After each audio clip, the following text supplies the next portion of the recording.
Okay, so welcome to this presentation hosted by the School of Arts and Science.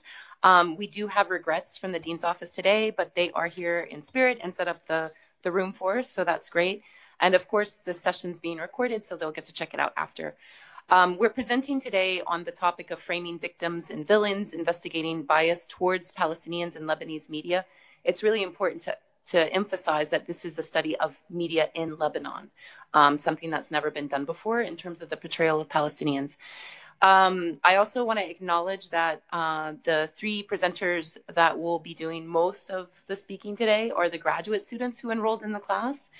I was the instructor for the course, and we also have a number of undergraduates who are online and in the room with us who were part of the course as well.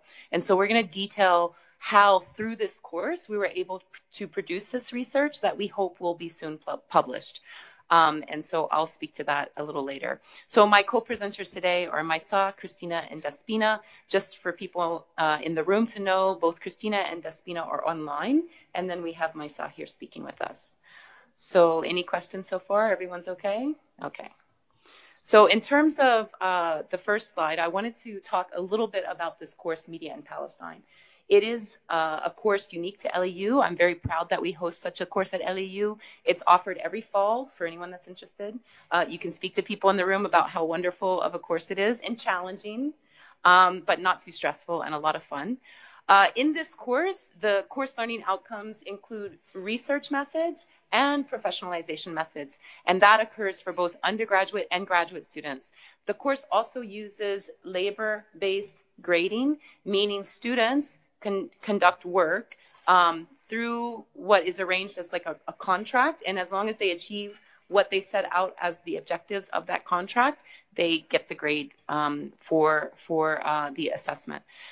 So that through labor-based grading, through facilitating the labor of students, they conducted research, and the undergraduates themselves produced research through two assignments. One was coding headlines for sentiment analysis, which we will talk about later, and they coded hundreds of headlines. And when I mentioned we had nearly 700 headlines to code in the class, their eyes nearly exploded with fear because 700 seems like a lot, but when you're 20 students, you divide it by 700, everybody's got 30 or so headlines to code, and it took about an hour. In terms of the MFA analysis, this is a specific type of analysis we use in media studies. It will be explained later on. The undergraduate students coded and they applied MFA. So this was part of their professionalization, was introducing them to research methods that they then had to use in the class. And the graduate students supervised them in that work to maintain that they were applying the methods correctly and to answer any questions and to also validate the research that they were producing. So at both levels, the graduates and the undergraduates had to work with research methods, had to apply research methods, and the undergraduates even got experience writing up analysis because the last step of MFA is written analysis.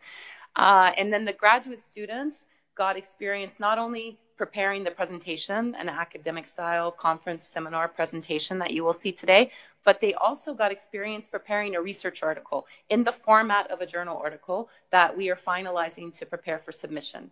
And so out of this process, the graduate students, along with myself, will get a published journal article, hopefully. And then the undergraduates will be acknowledged in that article as research assistants who coded data. So that's the course. If you want to know more about the journalism and the communication side of the course, then I invite you to check out the website media-palestine.online, where you can find the whole course archived, including the syllabus. Any questions? Okay, we're going to move on. And I believe Maysaa is going to have a round at this part. Are you standing or sitting? Okay, so then let's turn it on. So, hello everyone. My name is Maysaa Ajjan, and I was a student at the Media in Palestine course with Dr. Gretchen. So, our literature review, I'll begin with the literature review. We found out that, unsurprisingly, Palestinians are marginalized from Lebanese society. Half of the Palestinian refugees in Lebanon today, more than half, are dispersed across 12 refugee camps. I will enumerate them quickly. Bedawi camp, Burj al-Barajne, Burj Shmaili, Dbaye, Ain al-Hilwa, El-Bas camp, Marilies camp, Miye camp, Nahr el-Berid, Rashidiyeh, Shatila, and Wovel camp. They are marginalized from Lebanese society. They face legal and economic challenges and discrimination in employment. They are prohibited from construction within the camp, and most importantly, they are prohibited from owning land and property.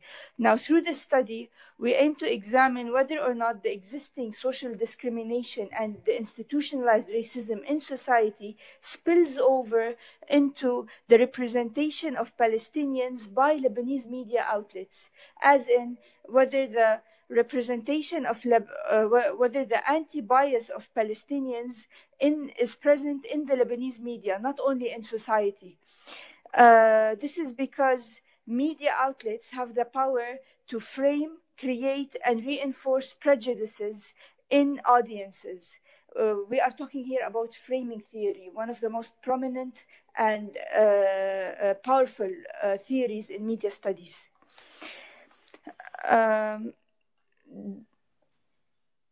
Yes, next slide. Dominant anti-Palestinian bias. So what did dominant anti-Palestinian bias in Western media find? So language. So in language, we found that biased words are used based on the stereotype framing of what is known as the other. So, for example, the Palestinians were always the others. They are extremists, terrorists, killers, murderers.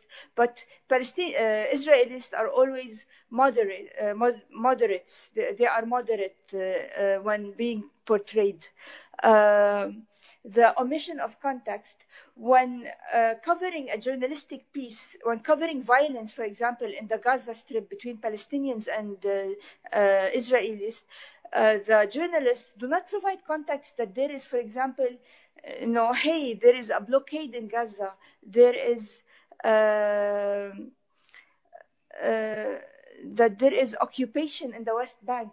They do not provide this. They just say violence flared up between the two sides.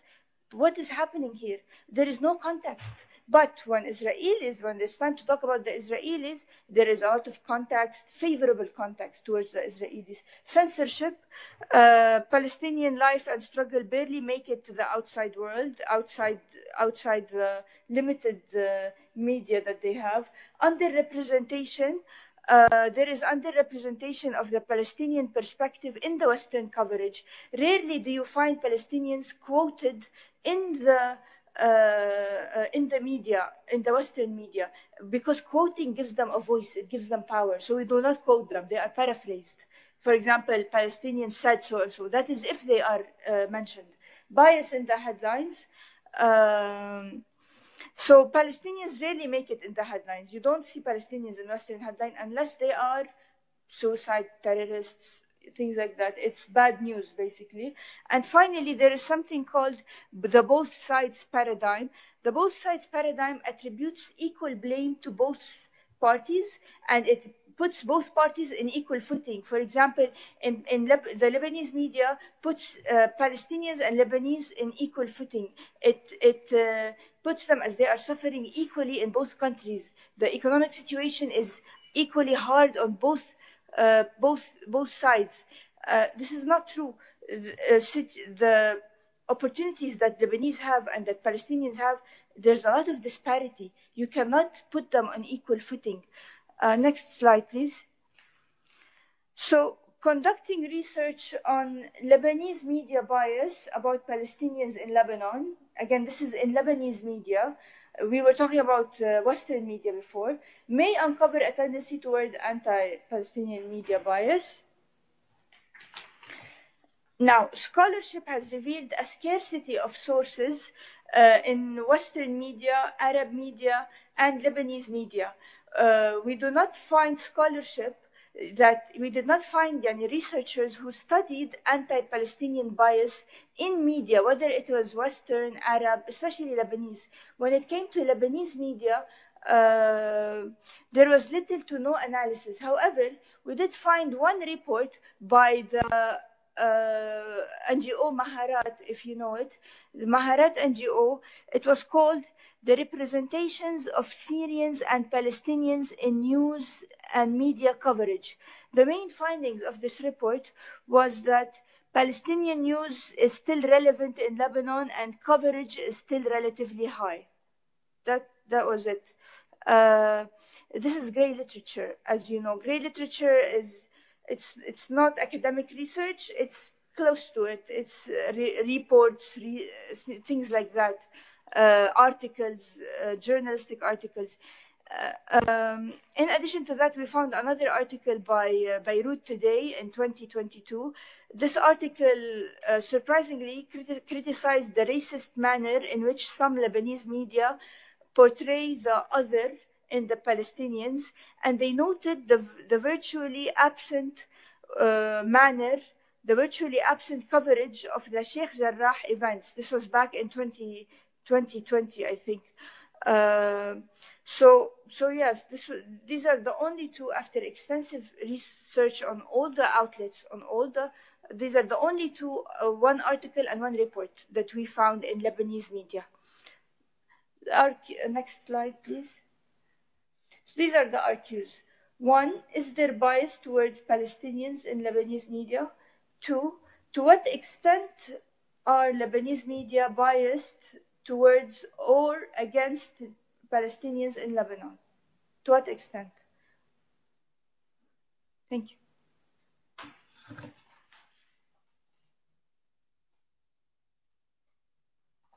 Hello. Speaker. Yeah. Oh yes, my next speaker is Despoina. Despoina, go ahead, please. Hope you can hear me all clearly. So thank you, Maysaa. So now to respond to our research questions and to investigate the presence of bias toward Palestinians in Lebanese media, we used two methods, headline sentiment analysis and media framework analysis, known as MFA. So first, the headline is the first part of the article the audience is exposed to, and as such, it can significantly affect our perception of a story or event. The sentiment analysis is the quantitative part of our study, and it classifies the headlines into three categories based on polarity: positive, neutral, and negative.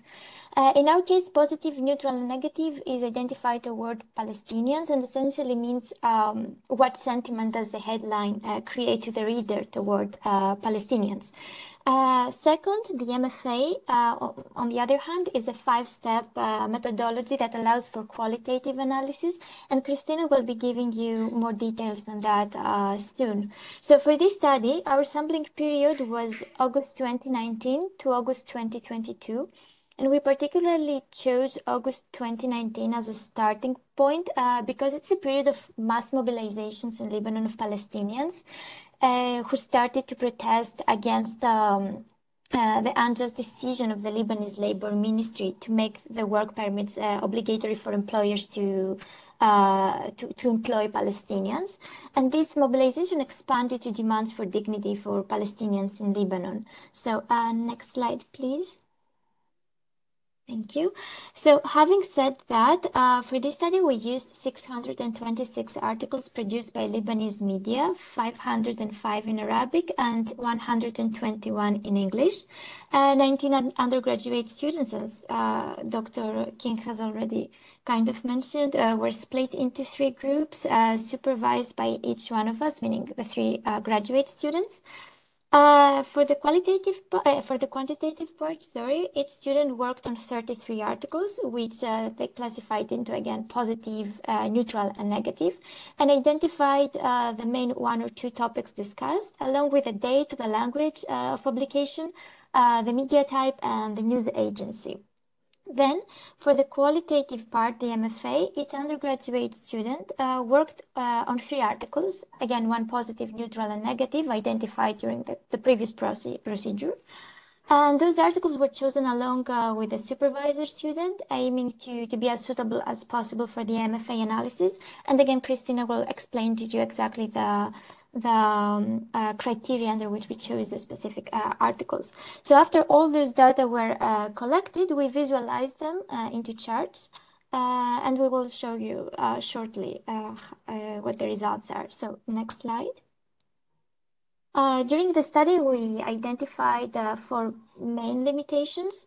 The first one was that the classification of the headlines is a procedure that is primarily subjective. And the second one that combines with this one is that students are prone to human error. So to tackle those two issues, his undergraduate student was paired with another one in order to validate each other's work and provide feedback. And then the data collected were also validated by the supervisor, meaning the graduate student. And in case of uncertainty, Dr. King was also consulted. And we did that in order to include as many people as possible in the coding procedure and make sure that this subjective element is limited or eliminated. Regarding the third point, the MFA is a methodology that has been contested and debated a lot in the literature review, as reducing the elements of study to basic and countable sometimes risks entails the risk of being lost and getting outside the point. But in our case, we follow the Gilson Shaw example that comes as an extension of previous MFA attempts, and we try to again eliminate this issue. And the final limitation was the relevant scarcity of literature sources, but as Maysaa also has mentioned, this has turned out to be one of the main contributions of this paper, meaning to cover this gap. Next slide. Thank you. So let's now move to the results analysis and specifically of the quantitative analysis. So first, I would like to mention that during the work of the undergraduate students, 15 articles of the initial sample were published outside of the time framework we had set for the study, meaning between August 2019 and August 2022. And another 169 articles were not about Palestinians specifically in Lebanon. So those articles were not coded. So we end up with a total of 442 articles that were used for the headline sentiment analysis. So now what you see here in this specific slide is that the sample is split in three 12-month periods. The first one, August 2019 to August 2020. The second, August 2020 to August 2021. And the third, August 2021 to August 2022. So in those three periods, we identified positive, neutral, and negative sentiments. And we can make three main points. The first one is that there is an overall increase of the number of the headlines produced covering Palestinians in Lebanon as we move forward. So from 112 that we have in the first period, in the third period we have 243 headlines concerning Palestinians in Lebanon. The second observation is that there is a rather equal distribution among the different sentiments per year. And this does not change a lot from year to year. So to explain this, for example, in 2021, we have 32% of articles being positive, another 32% being neutral, and 36% being negative. So as you see, those percentages are pretty close, and the same applies for the other periods as you see on the slide. Thirdly, there is no significant difference from year to year per sentiment. And what this means is that, as you see, for example, the positive headlines, we start with 38%, then we move to 32%, and then 37%. So again, the percentages are pretty close as we move from year to year. And the same applies for the neutral and the negative ones. Next slide. Here we see the sentiment in relation to the language. As we said, we had English and Arabic articles, 83 articles in English and 359 eventually in Arabic. So in both cases, what is worth mentioning here is that the positive headlines are slightly more, approximately 10%, while the negative and neutral ones are quite close in both cases. Next slide. So here's where things start to become a bit more complicated, but also more interesting. This is the relation between the sentiment and the news agency. So we have 39 different news agencies, as you can see the names on the slide. So the most negative headlines are produced by Kataib.org with 39 articles out of 56. while the agency that contributed the most neutrally coded headlines was Anahar with 33 out of 99. And for positive headlines, we have the national news agency NNA that published 38 positive headlines out of the 66. Now, concerning Kataib.org, it is a news agency that belongs to the right-wing Christian militant party of the same name that has been historically opposing the Palestinian presence in Lebanon. And today, specifically, it stands in opposition to housing refugees in general in Lebanon and is an advocate of their expulsion to their respective homelands. So the results are not very surprising in that sense. Now, concerning Anahar, it has produced the most neutral headlines, as we said, but the agency has a very equal distribution of headlines because it also has 32 positive and 34 negative and eventually 33 neutral. Finally, concerning NNA, it is important to see how most of its headlines are either positive or neutral, and it is a government agency, and despite its neutral political economy stance, this result can be viewed as a sign of growing national sympathy with the Palestinians. As a final point for this slide, it is interesting to mention that there are no agencies that only produced one kind of sentiment when they had a lot of coverage, more than one articles. But when agencies produced only one article, it was always either positive or neutral, but never negative. So I will give you some names as a reference of news agencies that produced positive or negative, neutral, headlines when they only produced one article. These are Aliwa, Association Najdeh, Beirut City Guide, Lebanon News, Al-Ahid News, Shababik, etc. And as you can see, the number is quite big. It's not just one or two agencies, but it's a lot of agencies. Next slide. So here we examine the relation between the sentiment and the media type. We have 5 media types in total, as you see: government agencies, newspapers, NGOs, TV channels, and websites. And across all of the articles that we examined, websites produced the large majority with 212 headlines. And the least headlines were produced by NGOs, specifically 3 in total. Now, there seems to be a relatively insignificant difference in the distribution of negative, positive, and neutral headlines. But what is worth mentioning is that this is not the case of when it comes to government agencies, where we have a clear difference with 7 negative and 38 positive headlines. And this can be linked to what we said before about NNA being the agency that has produced the most positively coded articles. Let's move to the next slide. Finally, here you can see the main topics covered by the articles. There are 14 topics in total, ranging from health, culture, rights and resistance, refugees, economy, etc. So the most common topic across all of the headlines was rights and resistance, with 66 articles in total. And this was followed by refugees and Lebanese government. There was a marginal focus on women, youth education, and politics. And by the way, for the women, this is the only category where all of the 7 articles are coded with the same sentiment, which is positive. Now, the most common topic among the negatively encoded headlines was crime and law. And it is worth mentioning that in crime and law, out of the 46 articles in total, 38 were negative and only 1 positive. And for the neutral headlines, the most common topic was refugees, and and for the positive, rights and resistance. And this is particularly interesting because it is a direct reference to the actual situation in Lebanon, where Palestinians in Lebanon today continue to fight for their rights as refugees, and sometimes they clash with the Lebanese government and authorities in the process. So indeed, we had a great number of headlines that spoke about general strikes or staged sitting in front of embassies or official departments. So this concludes the presentation of the results of the quantitative analysis, and now Christina will take it from here to talk about the MFA results. Thank you. Thanks for that, Despoina. Can you hear me okay? Just to make sure. I'm assuming yes.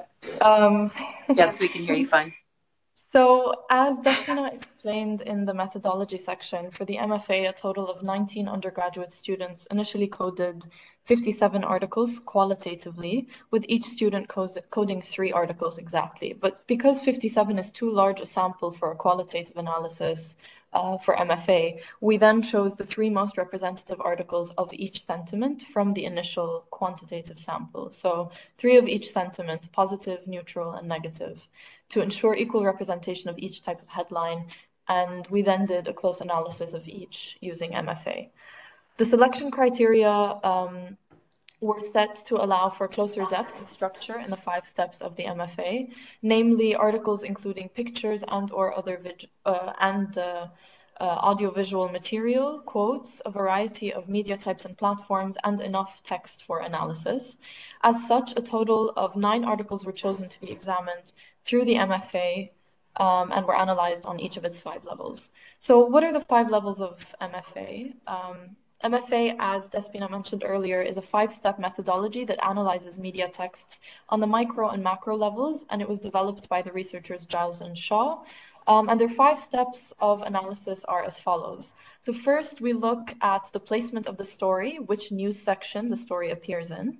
Then we look at the characters that are present in the article or the story, who is quoted and who's mentioned and who is not quoted. Then we look at narrative form and target reader. And so that's the narrative that's pushed in the article and hence the archetypes the author wants the reader to identify with. Fourth, we look at language categories. So these are the descriptors that are associated with the characters. And finally, we look at generalizations and recurring themes. And these are the running themes across the media texts that are being studied. Next slide, please.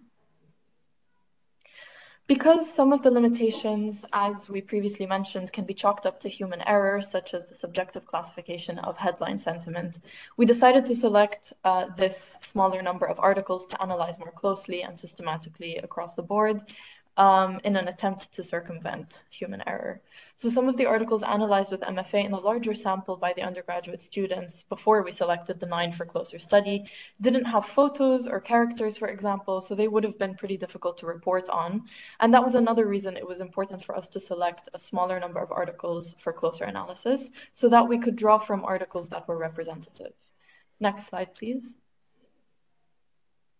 Now I'm going to be presenting the results of the qualitative or MFA analysis. So in looking at the placement of the stories on the outlet's websites, we found the following. One platform analyzed had their article in the Palestinian refugees section, and this was L'Orient Today's positive article. Al-Mudun's positive article was in the media section. NNA's positive article and Legal Agenda's neutral article were found in the articles section. LBCI's neutral article was found in the Lebanon security section. An-Nahar's neutral article, the 961's negative article, and the Kataib's negative article were also found in the news section. And Rasif 22's negative article was found in a section called Palestine. Rasif 22 is a negative article. Next slide, please. So on this slide, we are looking at the characters that were identified in the articles analyzed using MFA. We found that the most repetitive characters were Palestinians. They were identified in all 9 articles.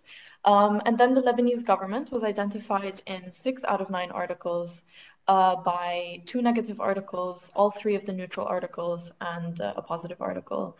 Then Lebanese citizens were the 3rd most common character in the articles. They were present in 4 out of 9 articles,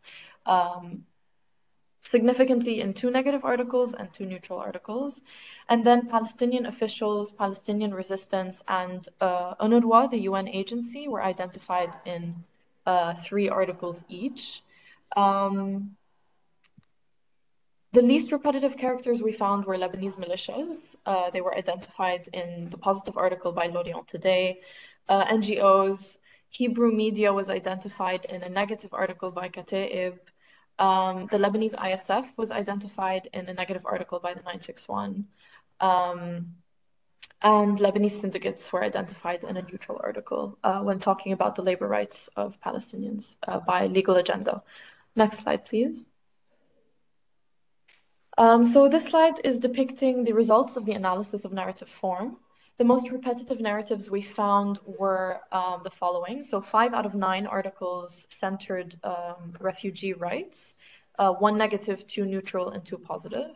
5 out of 9 articles depicted Palestinians as victims, and this was 1 negative, 3 neutral, and 1 positive article. The positive article was NNA, and the negative was Racif 22. 4 out of 9 articles depicted Lebanese citizens as victims, and these were 2 negative and 2 neutral articles. The 2 negative being Kataib and the 961, and the neutral being An-Nahar and Legal Agenda. And then 3 articles villainized Palestinian resistance by Racif 22 and Kataib, negative articles, and by LBCI, a neutral article. And 1 article villainized Palestinians in general, not specifically the resistance, which was the 961, a negative outlet.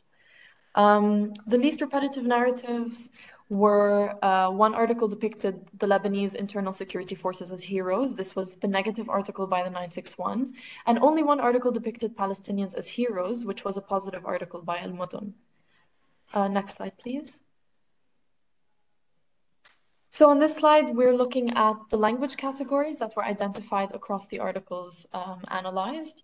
We found the most repetitive language categories were that 6 out of 9 articles described Palestinians as tragic victims. This was only 1 negative article, and then all 3 neutral articles and 2 positive articles. And 3 out of 9 articles described the Lebanese government as incompetent officials. And these were the most common language categories across the articles.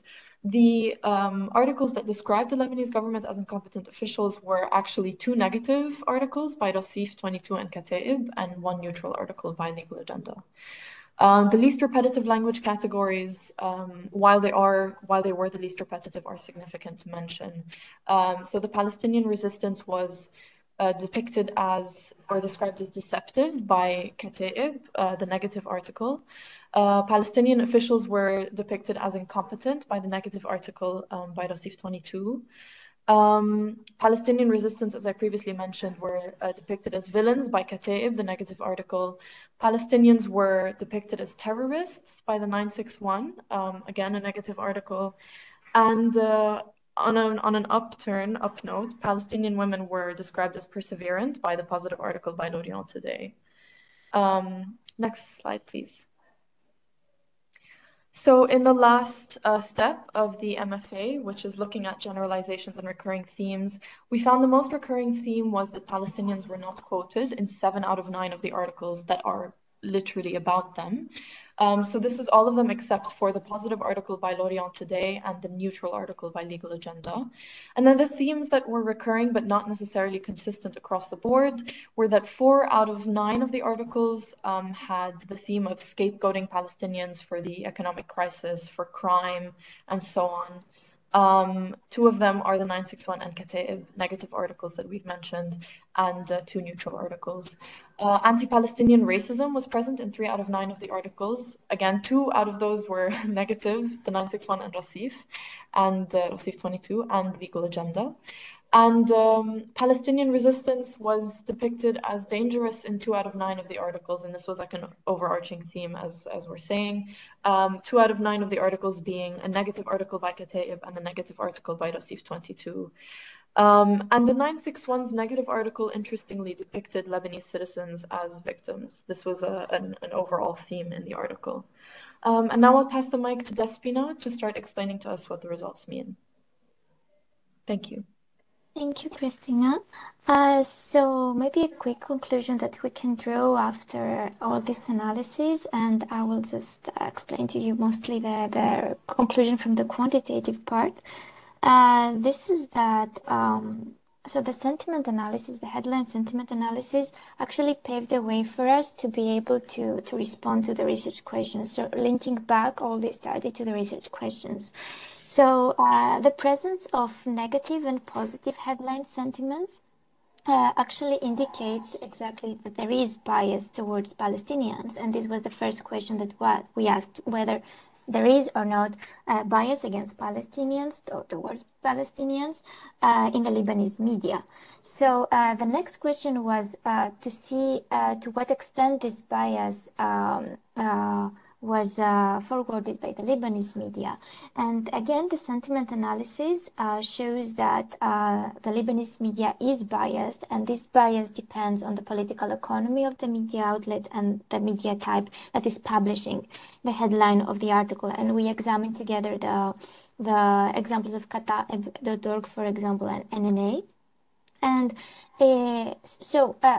what the sentiment analysis helped us do is that it helped us go back and link it to the research questions. However, the next step for us was to actually see what to what extent this bias that we found from this analysis is mostly anti-Palestinian or pro-Palestinian. And this was basically answered in more detail after examining the whole article as the MFA analysis did.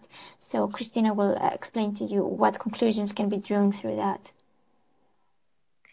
Thank you. So a deeper examination through the MFA demonstrated that while there are outlets that are sympathetic to Palestinians, anti-Palestinian bias does exist across Lebanese media, and particularly manifests through the misrepresentation of Palestinians. As we have seen, there are examples painting Palestinian resistance as deceptive or Palestinians as terrorists by Kataib and the 961. It manifests through the underrepresentation of Palestinians, particularly through the lack of quoting them or not including their voices in the articles that are about them. The omission of relevant historical context or information about restrictive Lebanese laws, legal obstacles, and daily struggles. The construction of a both sides narrative, essentially equating Palestinian and Lebanese suffering. So Lebanese citizens were also presented as victims in some of the articles. And the use of specific language in the process of framing, whether it's in the headline, the text, or let's say the image in the article. Next slide, please. Thank you.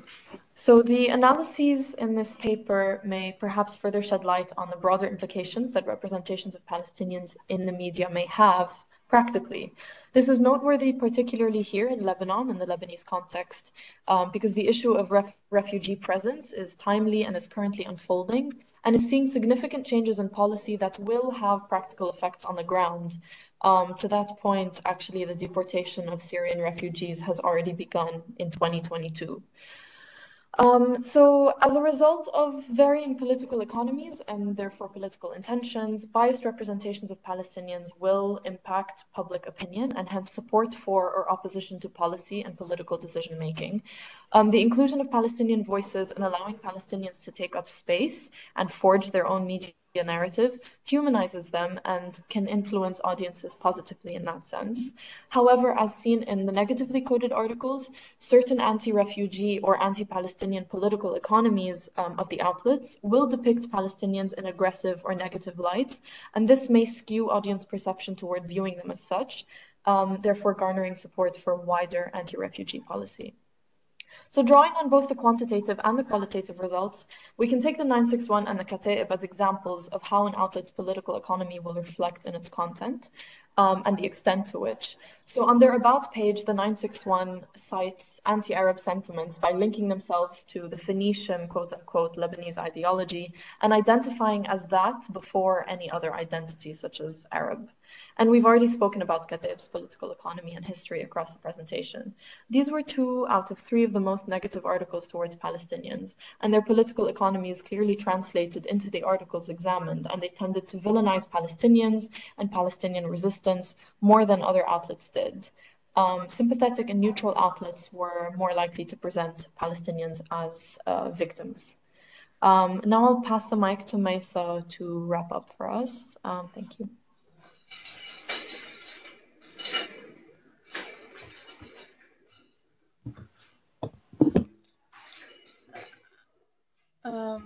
Next slide.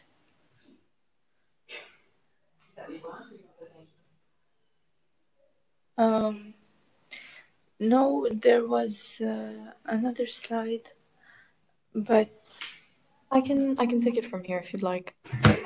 yes, please. Okay, so just the last thing that we wanted to mention is that in this context, it would be important for future research to explore this issue further and to expand the analysis because, you know, as we said at the beginning of the presentation, there is a very scarce literature on the matter, especially in the Lebanese context and the Lebanese media landscape.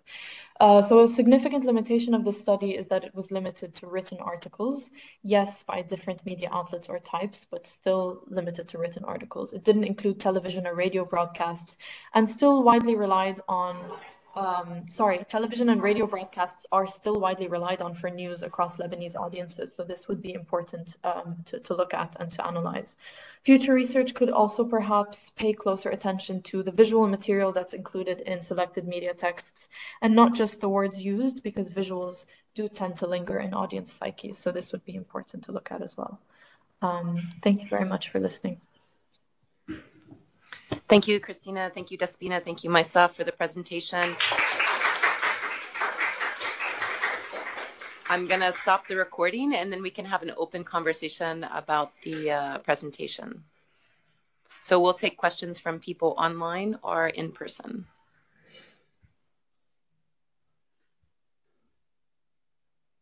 Any questions in the room? Sorry, I'm getting to the stop recording button, I think. Recording is in progress. Stop.